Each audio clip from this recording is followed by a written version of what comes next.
तो मैं उनसे ये कहना चाहता हूँ राजनाथ सिंह जी से कि माननीय मंत्री जी, 1.5-2 साल में तो हमारा वजूद ही नहीं बचेगा, हम तो आपसे बात करने लायक ही नहीं बचेंगे। उदाहरण मेरे हाथ में है, ये प्रोडक्ट नेम है कॉलीफ्लावर, इसका नेट वेट है 500 ग्राम, रेट है 300 रुपये इस प्रोडक्ट का रेट 500 ग्राम का। हाँ, और FASSI ने इसको लाइसेंस नंबर दे रखा है, बार कोड है, बार कोड भी है इस पे।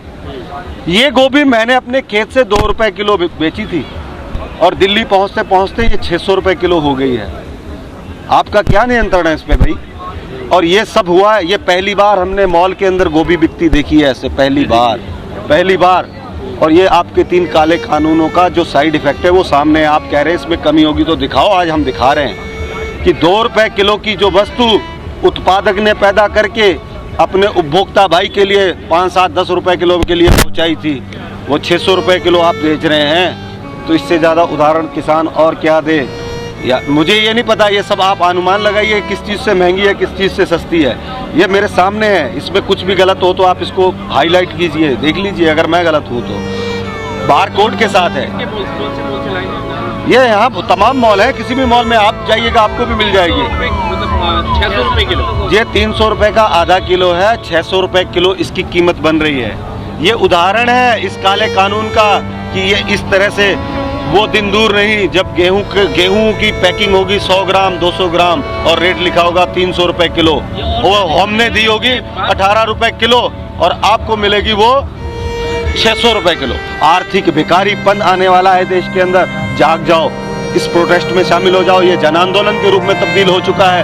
ये आपकी थाली की लड़ाई लड़ने आया है किसान को जब पता चला कि मेरे खेत से जो 2 रुपए प्याज मैंने भेजा था दिल्ली वासियों के लिए, बेंगलोर वासियों के लिए, उनकी थाली में पहुंचते पहुंचते 150 रुपए किलो हो गया।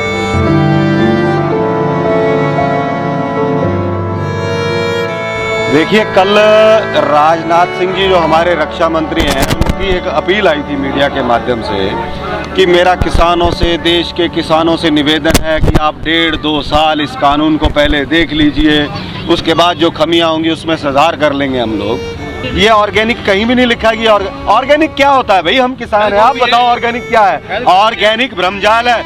मेरे भोले भाले शहर वासियों को, ये डॉक्टरों को रिश्वत देके किसी तरह से कि आप ऑर्गेनिक सब्जियां खाइए। ऑर्गेनिक सब्जी कैसे पैदा होगी ये मुझे बताएं। कौन से खेत हैं जो ऑर्गेनिक पैदा कर रहे हैं? और किस इतनी भारी मात्रा में ऑर्गेनिक कैसे पैदा हो जाएगा भाई? कैसे पैदा हो जाएगा? हम लोग तो किसान हैं, हमें पता है ऑर्गेनिक का सच क्या है। और मेरे जो उत्पादक, जिस तरह से वो रामदेव जी गौमूत्र बेचते हैं बोतलें बंद करके, ये मुझे नहीं पता, मैं किसी को टारगेट करने नहीं आया हूँ, मैं अपनी गाथा सुनाने आया हूँ आपको। हम किसान हैं, हम अपने उत्पादक भाई जो आज ठंड को रजाई में बैठकर काट रहे हैं, सड़कों पे आ जाओगे आप लोग। आप अभी जाग जाओ, 2-2 रुपए की चीज 600-600 रुपए किलो के हिसाब से आपकी थाली में परोसी जा रही है। यह आंदोलन आज देश के अस्तित्व को बचाने के लिए बदल चुका है। हम पूरे देश की लड़ाई लड़ रहे हैं कि जो आर्थिक विषमता है देश के अंदर आने वाली है, देश के मात्र 5% लोगों के पास सारा देश का धन इकट्ठा हो जाएगा, 95% जनता जो भिखारी बन जाएगी। जो आलू हमने पंजाब के खेतों से 7 रुपए किलो आपकी थाली के लिए पहुंचा था, आपके थाली तक पहुंचते पहुंचते 70 रुपए किलो हो गया। जो चना हमने अपने खेतों से 16 रुपए किलो भेजा था, आपकी थाली तक पहुंचते पहुंचते 90 रुपए किलो कैसे हो गया? ये जो अंतर है, ये विषमता है जिसकी फंडिंग सरकारों को भी करते हैं ये लोग, उद्योगपति, और सरकार उनके मनमाफिक कानून बनाती है। आज सरकार कह रही है किसानों को कानून समझ नहीं आ गया। हकीकत में सरकार बेचैन है कि ये कानून किसानों को समझ कैसे आ गया है। ये कानून समझ आ चुका है किसानों को, इसलिए किसान सड़कों पे आ चुके हैं। नरभक्षी आदमखोर जो लोग हो, जो चीजें वस्तुएं होती हैं उसमें संवेदना होती है। आप किससे उम्मीद कर रहे हैं भाई? मुझे तो डर है, हमें ये डर है किसी दिन ये कानून ना आ जाए कि हर आदमी का हीमोग्लोबिन चेक होगा, डॉक्टर कहते हैं 12 या 13 हीमोग्लोबिन बहुत होता है और जिसका 14 या 15 उसका निकालो, उसका खून भी निकाल लो।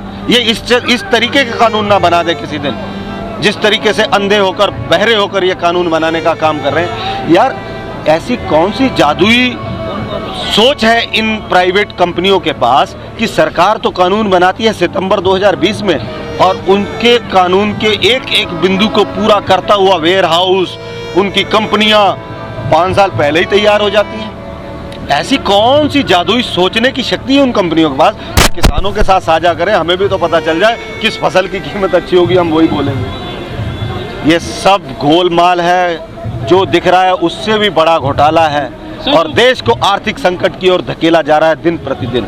सर, जो किसानों के बड़े आदर्श बोले जाते हैं, जैसे धर्मेंद्र हैं, सन्नी देओल हैं, बॉबी देओल हैं, ये सब वो अक्सर एक ट्वीट भी कर रहे ये हैं। कागजी शेर हैं। इन्होंने नकली पर्दे के किसान बन बनकर मोटा पैसा कमाया है।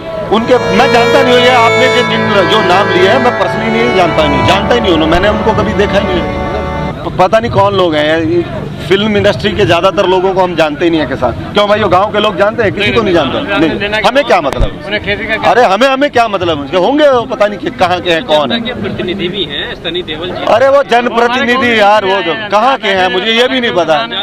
देखो पूरे संसद में कितने सांसद बैठते हैं, हम भोले भाले किसानों को ये भी नहीं पता। हमारी मजबूरी क्या है, हमारे पास शब्दों का जाल नहीं है, हम भ्रमजाल नहीं फैला सकते, हम अपनी बात को रख ही नहीं पाते हैं। और इनके पास, चालाक लोगों के पास क्या है, शब्दों का जाल है, शब्दों का भंडार है। रोज नया शब्द लेके आते हैं, लोग उस शब्द को समझने के लिए गूगल करते हैं, पता नहीं कैसे कि ये कहा क्या है, इसको समझें।